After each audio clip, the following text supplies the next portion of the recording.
sallallahu ala Muhammad sallallahu alaihi wasallam. Yang wajib untuk seorang muslim adalah bersyahadat la ilaha illallah Muhammadur Rasulullah. Itu yang wajib. Lalu pemahaman detailnya cukup dengan kul huwallahu ahad, Allahus samad, lam yalid wa lam yulad wa lam yakul lahu kufuwan ahad. Mati dalam itu, insyaallah mati dalam keadaan beriman. Tapi kalau masuk ke ranah keilmuan, la ilaha illallah, kul huwallahu ahad, itu ada ulama yang menjelaskannya. Apa maknanya itu? Dalam perjalanan itu muncullah kemudian pemahaman-pemahaman yang beragam. Dan itu sudah keniscayaan, udah keharusan. Memang dari sononya sudah begitu. Dari sananya sudah ditakdirkan umat ini begitu. Jadi nggak usah disesali. Umat kita akan berbeda-beda dan berpecah belah. Karena Nabi sendiri yang ngomong, Pak. Sataftariku ummati ala 73 firqah. Umatku akan terpecah jadi 73. Makanya saya tidak pernah berusaha menyatukan umat. Saya cuma mengislah. Islah itu mencari titik temu, sehingga kemudian saling faham. Kita nggak bisa mempertemukan umat. Palestinanya udah beda-beda, Pak. Di sononya juga beda. Maka kita harus siap berbeda. Masalahnya banyak orang nggak siap berbeda. Nah, itulah kesombongan baru atas nama agama. Mestikah Bapak Ibu ini tahu akidah saya Asy'ari? Nggak mesti. Tapi cukup mengetahui bahwa Allah Ta'ala laisa kamitsli syai'. Surat Syura ayat 11. Tidak ada yang serupa dengannya. Allahu ahad, Allahus samad, ya. Allah itu ahad, esa. Penjelasan esa itu yang paling enak pakai sifat 20. Allah wujud kidam bako. Ya, masih diajarkan nggak, Bu? Masih hafal nggak? Anak-anak kita kayaknya udah nggak hafal, Bu. Ini dosa-dosa kita ini. Anak-anak kita saya udah nggak ngerti. Di saat krisis begini, muncullah kemudian kelompok yang menyalahkan sifat 20. Tengku ini kan dia meyakini sifat 20. Allah wujud kidam bako. Nanti ada orang-orang yang sudah berpakaian ustadz, tapi dia tidak mengerti sifat 20, ngomong, sifat Allah kok cuma 20? Tuh kan nggak ngerti kan? Tanya ke para tuangku, bener nggak sifat Allah 20? Kalau ada ustadz nih ngajarin sifat 20? Enggak. Iya, itu cuma cara memahami sifat yang tiada batas itu. Kan pusing, Bu? Pusing nggak? Sifat Allah tiada batas. Gimana? Pusing nggak? Nah, biar rumusannya nggak salah faham, ulama kita merumuskan menjadi sifat 20. Bahkan diringkas sifat 13. Kalau saya cukup itu aja. Allah ahad, Allah samad, selesai. Sama ayat yang terakhir, lam yakun lahu kufuwan, udah selesai. Itu udah mencakup sifat 20. Allah ahad disebut tauhid ahadiyah atau tauhid huwiyah, karena diawali dengan kul huwallahu ahad. Ahad itu artinya satu tunggal dan tidak bisa digambarkan. Dia tidak berdiri pada sesuatu yang lain. Zatnya tidak terdiri dari partikel-partikel. Ya. Ubahnya macam penjelasan ahad itu.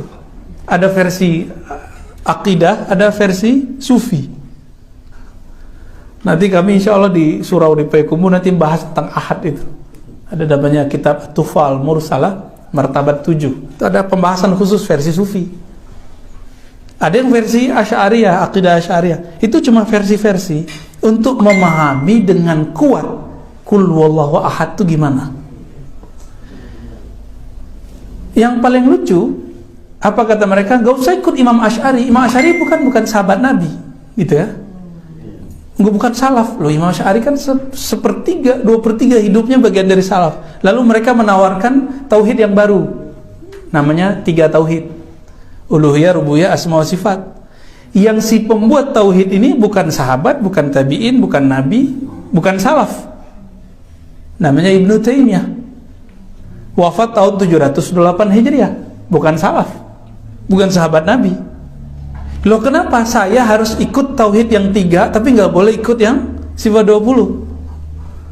Nanti mulai masuk nih, siapa tahu udah masuk ke masjid kita nih. Kayaknya udah masuk sih ya.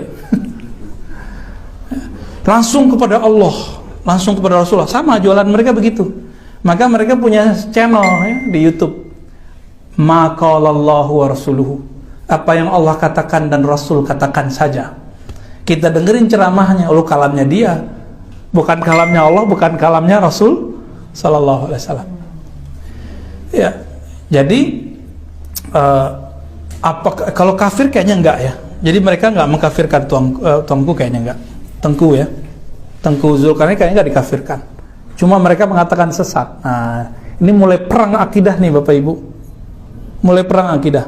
Bapak Ibu cek guru-guru tuanya semua itu mengajarkan sifat 20. Sifat 20 itu adalah buah dari manhaj ahli sunnah yang diriwayatkan oleh Imam Abul Hasan Al-Asy'ari, disebut Asy'ariyah. Apa kata mereka sekarang?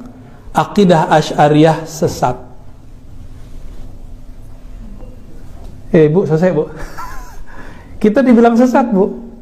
Jadi ibu yang belajar sifat 20 masa kecil, bapak yang belajar sifat 20 masa kecil itu dianggap sesat. Ngajak perang nggak tuh? Ngajak perang itu Pak, tapi perangnya perang ideologi, teologis. Nah ini salah satu virus di akhir zaman. Lebih bahaya dari virus corona. Lebih bahaya dari virus corona. Serius. Virus corona paling menghindar-hindar dari orang, curiga dengan orang punya virus. Tapi kalau virus ini curiga orang ini ahli neraka gitu. Oh ini sesat nih, ini sesat nih, dia sesat deh, begitulah terus. Ini korban nih. Korban disesat-sesatkan. Jangan-jangan antum korban kita. Anak kuliahnya di tempat itu dulu kan, di Jakarta dulu. Masya Allah. Afan tadi ya. Hitung aja. Ibnu Taimiyah abad ke-8 Hijriah, Imam Asy'ari abad ke-3 dan ke-4 Hijriah. Mana yang lebih dekat ke masa Rasulullah? Imam Asy'ari. Kenapa yang dianggap salaf Ibnu Taimiyah? Ya. Nggak usah pakai dalil-dalil dulu deh. Ya. Pakai tahun aja beres. Ya, Imam Asy'ari wafat tahun 324 Hijriah. Lahir sekitar tahun 250-an, 25 atau 60. Lebih duluan beliau. Dan mereka buat kabar palsu tentang Imam Asy'ari. Imam Asy'ari 3 periode. Masa Mu'tazilah, masa Asy'ariyah, lalu masa Salaf. Loh, kok masa Salafnya belakangan? Beliau hidup di masa Salaf, berguru kepada Imam Salaf, namanya Imam Zakaria As-Saji. Nama gurunya beliau Zakaria As-Saji, murid dari Imam Muzani. Muzani murid dari Imam Syafi'i. Imam Saji pun berguru kepada Al-Karabisi, kawan Imam Ahmad. Imam Karabisi dan Ahmad berguru ke Imam Syafi'i. Karabisi, Ahmad beda penjelasan mengenai akidah, tapi akidahnya sama. Bertengkar mereka di masa hidup. Jadi cerita-cerita sekarang, debat-debat begini bukan barang baru. Al-Karabisi dulu dianggap sesat oleh teman-teman Imam Ahmad. Jadi kalau antum tar dianggap sesat, terima aja tar. Ya. Kenapa pemahaman mereka itu seperti ini? Kalau tidak semangat, boleh kan? Kenapa sampai terkungkung seperti itu? Karena informasi banyak, atau memang ada doktrin yang tidak boleh subhan, tidak boleh semua orang tidak boleh. Kenapa? Karena kita sendiri bukan dari basic agama, kita bisa cari. Ya.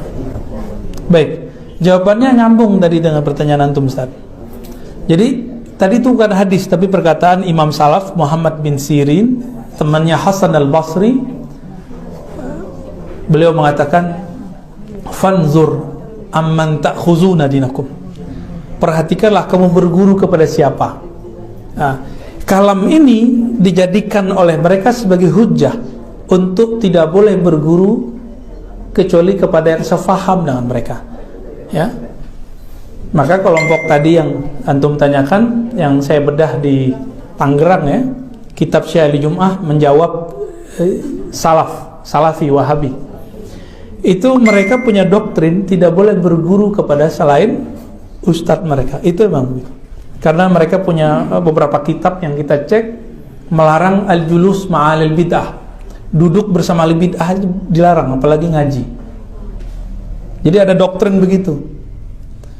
Mereka ambil dari sikap Imam Ahmad, sikap Imam Salaf, tetapi konteksnya sudah berbeda. Dulu imam-imam itu tidak mau bermajelis dengan kelompok namanya Qadariyah yang menolak takdir.